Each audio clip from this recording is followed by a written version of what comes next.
Hello friends. क्या कभी आप लोगों के साथ ऐसा हुआ है कि आप नर्सरी से कोई प्लांट लेकर के आए हैं और आपने बड़ी खुशी से उसको अपने घर में आकर के ट्रांसप्लांट किया है, गमले में शिफ्ट किया है। लेकिन कुछ दिनों तक तो वो प्लांट अच्छा चलता है, उसमें फूल भी आते हैं, फल भी आते हैं, सब कुछ होता है। लेकिन कुछ समय के बाद आप देखते हैं कि प्लांट की ग्रोथ कम हो गई है या फिर वो प्लांट मर गया है। तो अगर ऐसी समस्या आपके साथ भी है तो आइए देखते हैं आज का वीडियो।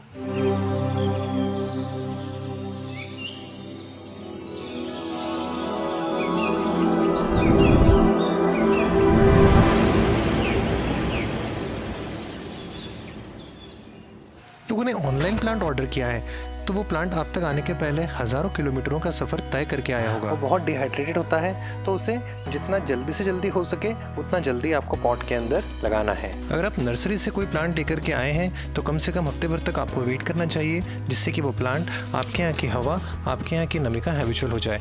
हो सकता है कि नर्सरी के अंदर का ह्यूमिडिटी लेवल अलग हो, आपके यहाँ पर ह्यूमिडिटी अलग हो, टेम्परेचर अलग हो। तो एक चीज़ होती है जिसे हम कहते हैं ट्रांसप्लांटेशन शॉक। उस शॉक से बचने के लिए हमें कम से कम 5 से 6 दिनों के लिए वेट करना ज़रूरी है।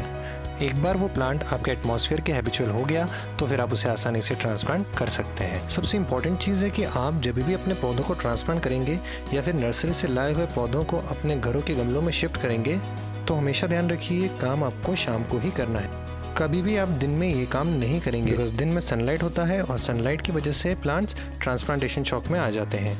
तो कभी भी सनलाइट में ये काम नहीं होने चाहिए। रात भर का जो समय रहता है उसके अंदर प्लांट इजीली आपके नए पॉट को अडेप्ट हो जाता है, तो ये दिक्कतें उसको नहीं आती हैं। दूसरी चीज़, कभी भी आप जब नया प्लांट लेकर आएंगे और जब हम उसे ट्रांसप्लांट करेंगे तो उसके बाद में हमें उसे कुछ दिनों के लिए आपको शेडेड एरिया में रखना है। कभी भी उसे फुल सनलाइट में नहीं रखना है। एक बार प्लांट आपके इन्वायरमेंट का, नए पॉट का हैबिचुअल हुआ कि फिर आप उसे पूरी सनलाइट में रख सकते हैं। तो दोस्तों, ये है मधुमालती का पौधा जिसे मैं नर्सरी से लाया हूँ और आज हम देखेंगे कि इसे हम दूसरे गमले में शिफ्ट कैसे करेंगे। ये मल्टी पेटल्ड हाइब्रिड प्लांट है, बड़ा ही खूबसूरत पौधा है।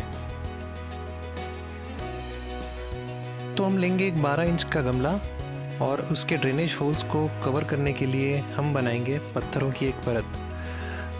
ऐसा करने से ड्रेनेज बहुत अच्छा होता है और इसमें वाटर रिटेंशन बिल्कुल नहीं होता है।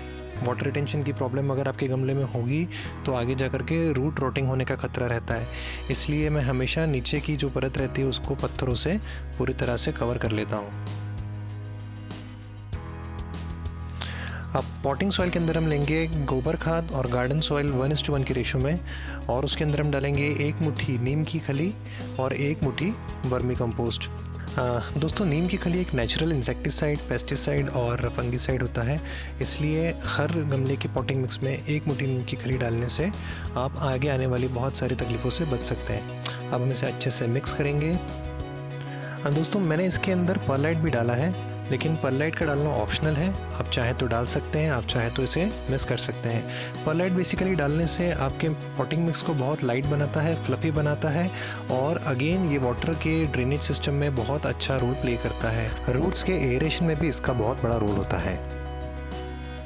तो दोस्तों, अब हम अपने गमले में पॉटिंग मिक्स डालना शुरू करेंगे और हम इस गमले को आधे से थोड़ा सा कम भरेंगे, जिससे कि हम उसके अंदर अपने पौधे को अच्छे से रख पाएं।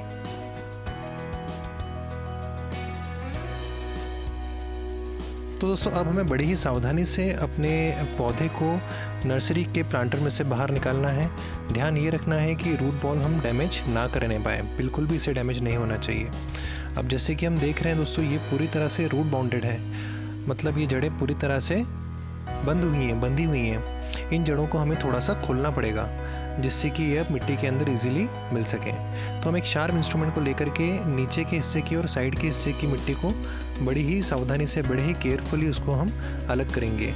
कुछ लोग बोलते हैं कि पूरी मिट्टी चेंज कर देना चाहिए, लेकिन मेरे हिसाब से मैक्स टू मैक्स 10 to 20% की मिट्टी ही हटाना चाहिए, क्योंकि हमें इस पौधे की मेन रूट को डिस्टर्ब नहीं करना है। अगर आपने उस जड़ को डिस्टर्ब कर दिया तो फिर पौधा बहुत स्ट्रेस में आ जाता है और उसके चलने के चांसेस काफ़ी कम हो जाते हैं। कई बार नर्सरी से हमें चिकनी मिट्टी मिलती है या क्ले मिलता है, उस क्ले को हमें पूरा हटाना पड़ता है, क्योंकि वो उस पौधे की जड़ों को पूरी तरह से जकड़ करके रखता है। क्ले को हटाने का सबसे अच्छा तरीका रहता है कि आप उसके लिए पानी में डुबा के रख दें, तो पानी में वो इजीली डिज़ोल्व होकर के निकल जाता है। दोस्तों देखिए, अब हम जब मिट्टी साइड से हटा रहे हैं तो हमें ध्यान रखना है कि हम उसकी मेन जड़ को ना छेड़ें। ये देखिए दोस्तों, ये जो आप मोटी सी जड़ देख रहे हैं, ये इस पौधे की मेन जड़ है।